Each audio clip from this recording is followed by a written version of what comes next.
what I want to look at today is integration in general and really dealing with indefinite integrals, okay? We've talked about definite integrals within a particular range. Here we're dealing with indefinite integrals, and this is a concept that's not foreign to us completely because this is kind of where we started. We're kind of circling back to this idea as well. But we saw earlier that many functions have the same derivative, okay? We saw before that, the function 3x plus 5, 3x minus 7, 3x plus 10, or just 3x, all have a derivative of 3, okay? And that poses a problem when we're integrating because we don't know what this constant at the end would have been, and that's why we used this plus c, and that c is our constant of integration, okay? And we include that c to show that there's an infinite number of possibilities here that we could be dealing with, all right? So, now we also saw already when we did our fundamental theorem of calculus why it's okay that we don't know that c, all right? We knew that the integral of a function is capital F of x plus that constant c, all right? So when we use the fundamental theorem of calculus and go from a to b,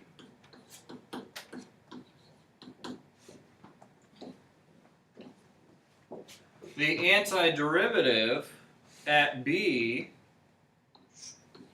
f of b plus the c minus f of a plus the c, when we actually do the subtraction, notice the plus c and the minus c cancel out. So we're left with just f of b minus f of a. Okay? So, it's okay that we don't know what this constant is. It's okay that it could be an infinite number of different things because we know that it's going to be the same here as it will be here because we're talking about the same function. So it'll cancel out when we do the subtraction. Okay? So, what I want to look at though here, a little bit more specifically as we consider this, is doing a couple more of these examples where we are trying to discover the integrals by considering some derivatives. And hopefully we'll kind of see some patterns. We did this already with e to a power when we didn't have a linear expression like this in there. And we also did this with just x to a power. And that's how we developed our rule for x to the n. But let's think about this. If this is saying that y is e to the 2x plus 1, see ya, then what would dy dx equal? What's the derivative here?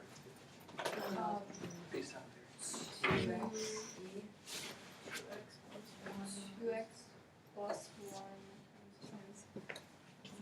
no, it's 2. Chain rule, right? Yeah, chain rule. Times e to the 2x plus 1. There we go, okay? 2 times e to the 2x plus 1, all right?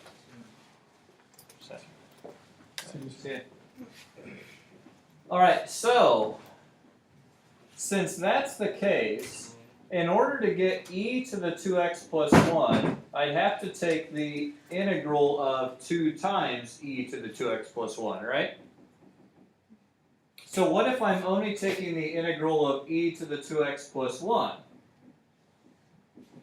then you have to find the antiderivative of that first.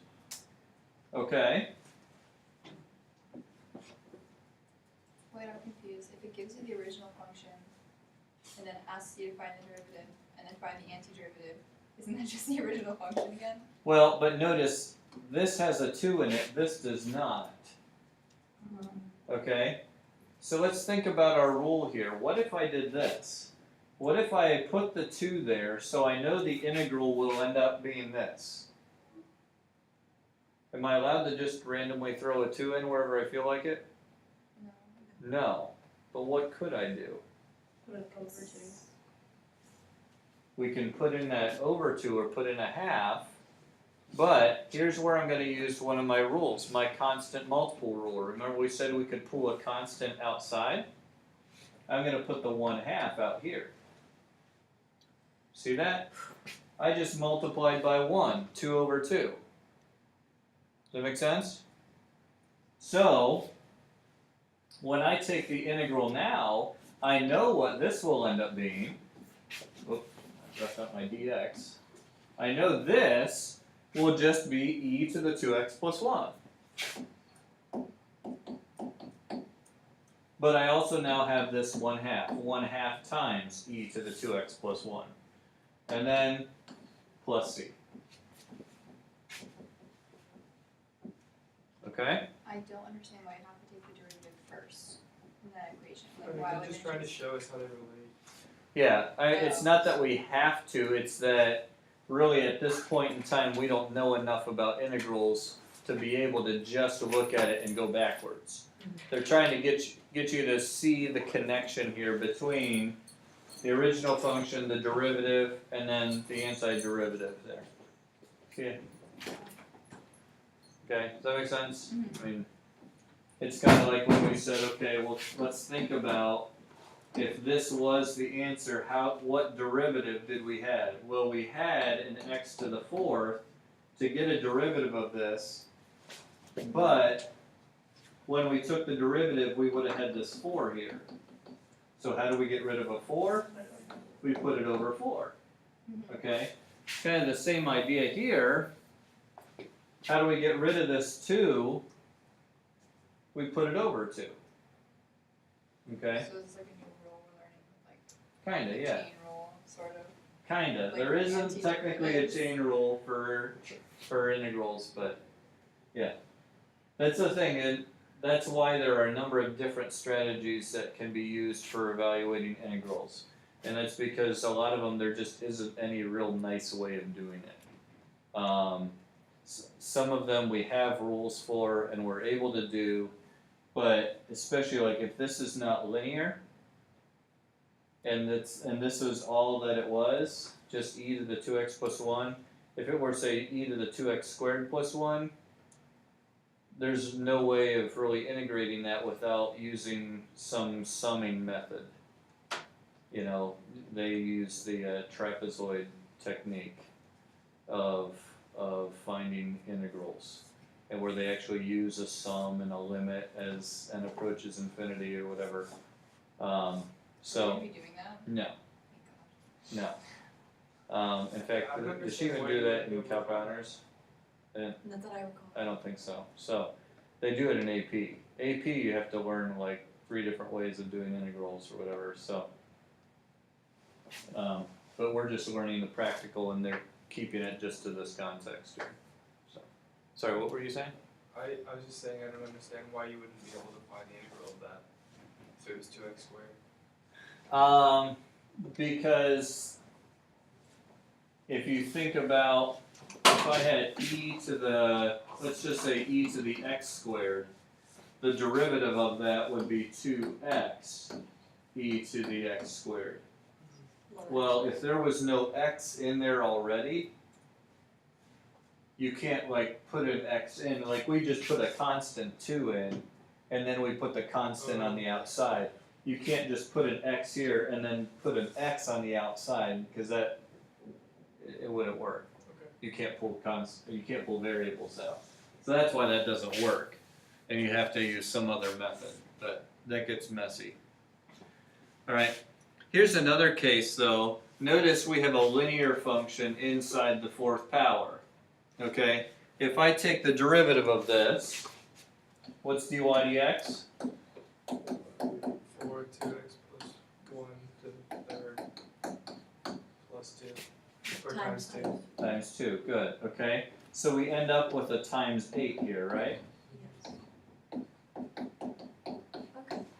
So, in order to get to a 2x plus 1 to the 4th, I need to have an 8 right here, right? Yeah, and then on the outside you put 1/8.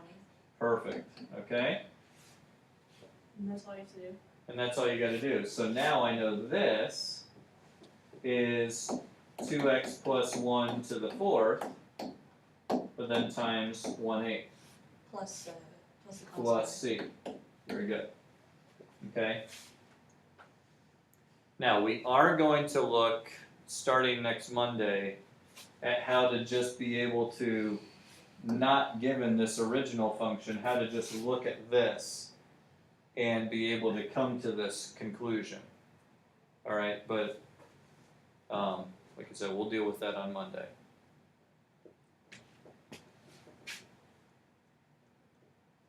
Okay? So, since we have time, let's work our way through a couple of others, alright? I gave you a couple of these to work through, alright? So, if I have y times, or y equals x times the square root of x, how would I get the derivative of that? Product rule. I could, Or you just x. You could find so you find the derivative of that. It'll be the product rule. So x times x to We- the half, you can just multiply it. we could, what would this equal though? This would be simpler, this would be x to the, what power? 1.5 power, that's x to the 3/2. That's gonna be easier than using chain rule, or sorry, product rule. Okay, Gotcha. so now the derivative of this would be 3/2.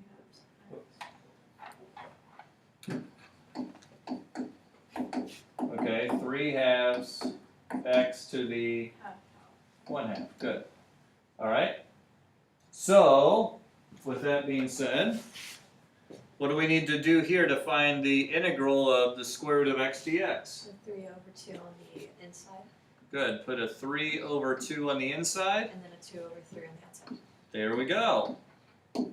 Plus Okay. So, the integral is going to equal 2/3 times what? x radical x.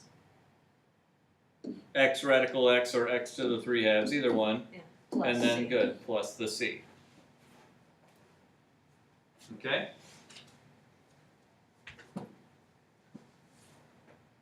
Now, this one did end up just being x to a power. X to the 1/2 power, right? How do we get the integral of that? We add 1 and then divide by the new exponent. So divided by 3/2 is times 2/3, right? Same thing. Okay.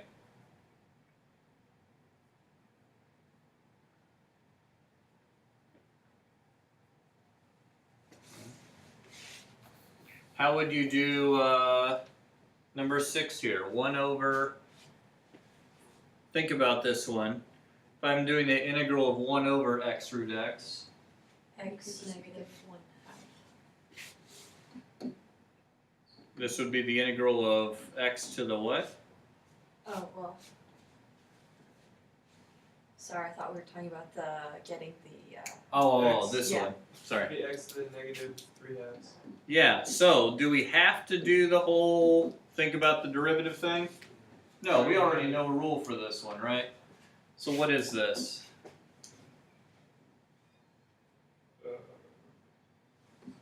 X to the, I don't understand how So, you're getting yeah, this. x to the negative 1/2. well, hang on. This is x to the 3/2, right? Okay. And it's 1 over, so it's the negative 3/2 power. Oh, That's just okay. rewriting it. I'm just skipping this part here because in this example, we saw here in this example, because that was just x to the 1/2, we could have skipped this part here. Okay. So since we can do it again in this case, let's skip that part and just jump right to here. This I'm rewriting as x to the negative 3/2. So then you do 2/3. So, Negative. No. what's our rule for x to a power? Plus 1 over x plus 1. Okay, so negative 3/2 plus 1 is Negative 1/2 good. It's now x to negative 1/2 power over 1/2. over Negative 1/2. negative 1/2. Okay, so that of course simplifies negative 2. We'll make that negative 2 over root x because of the negative 1/2 power. Okay, plus c. Would it be okay to leave it with negative 1/2 power? You're gonna put it over. At least simplify the negative exponents like we have been.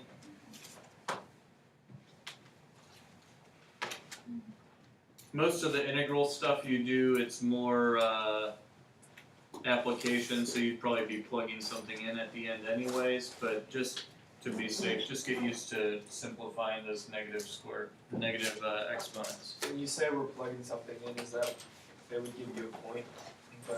Well, we would have, a lot of times we'll have a definite integral, that's what we'll have. Okay. Whereas we'll see tomorrow, one thing that we're going to be doing is we'll know one point on the original function that will allow us to find what c is. Okay. Okay. So, Yeah, 'cause then you'll have x. yeah, we'll know an x and a y. That'll help us figure out what c is. And Okay? what does c even give you then at that point? Is that just Well, that'll tell us, right now, I know that this integral is this plus c, so I have an infinite number of possibilities.